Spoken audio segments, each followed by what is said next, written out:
This here is a Canon Vixia HF S21, a high-end Canon camcorder released in 2010. I don't have any hard evidence for this, mostly just because I couldn't bring myself to give enough of a shit to read about it, but I believe this to be the precursor to the HF G series of cameras because, well, this thing came a year before the HF G series of cameras, and it has similar features like the dual SD card slots, big ass fucking lens, you know, that kind of stuff. Speaking of the HFG series of Canon cameras, this is nowhere near the newest one, but it's a recent-ish one. This is the Vixia HF G50 from 2018 or 2019 or something like that.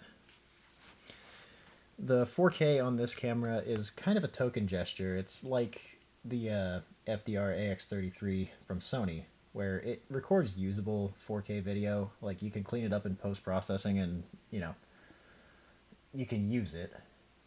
But you really want to use this for HD video because unlike the AX33 from Sony, this thing produces damn brilliant HD video. And the audio on this thing, unlike every 4K Sony camcorder in the consumer market, it doesn't suck. I mean, okay, it's camcorder audio, so you don't want to use it for anything serious, but considering the market that these things are being sold to, this is probably the least shitty in-camera microphone array that you can get with this class of consumer camcorder. You know, 4K, but only just. We're not here to review this thing, though. We're here to look at something that's kind of annoying and plagues just about every new-ish camcorder that drops. You look at the battery packs, they look similar. This one's just a bit smaller. Okay, well, how similar are they? Let's take a look. Come on. Yep. Fucker. How similar are they? Oh, buddy boy. They're, they look like they're from exactly the same family of batteries. Same molding, same pinout, all that kind of shit. So, okay. Well, let's get this high-capacity battery and shove it on this brand spanking new camcorder. I do also have independent data that suggests that this high-capacity battery is capable of delivering up to 4 amps, and the camcorder itself draws at maximum like 2, maybe 2.5 on a really bad day if it's rainy outside or something. I don't know. Anywho, what's...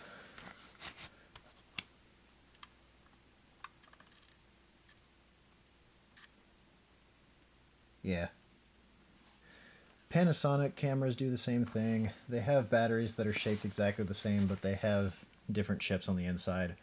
Sony batteries kind of do the same thing, but Sony's been using the same batteries for about the last decade and change, so... Yeah, their 4K cameras suck, but their battery system is a little bit less infuriating. In the case of the Canon one, well, this is kind of a piss-off because I've got a stockpile of these off-brand batteries that work perfectly with my old Canon HD cameras, but none of them are going to work with this.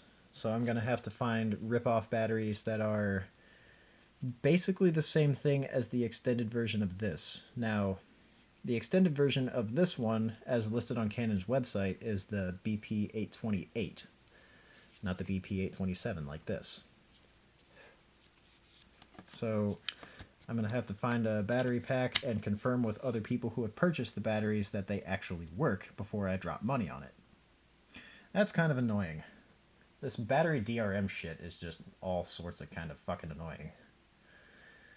But, I mean, after getting their 10 pounds of flesh out of you for the camcorder, Canon's got to get another pound of flesh out of you for the extended batteries because the runtime with this battery is usable, but it's not great.